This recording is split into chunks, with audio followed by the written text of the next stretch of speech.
Hi guys, welcome to my channels.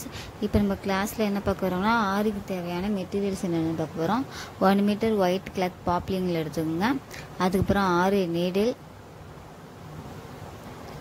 அதுக்கப்புறம் silk த்ரெட்ல வந்து நான் 2 கலர்ஸ் எடுத்துக்கிறேன். நீங்கள் எத்தனை கலர்ஸ் வேணால் எடுத்துங்க. பென்சில்,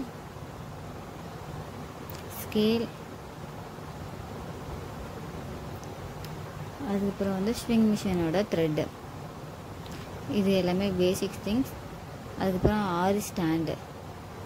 இதில் வந்து 2 சைஸ் இருக்குது, 18 சைஸும் இருக்குது, 16 சைஸும் இருக்குது.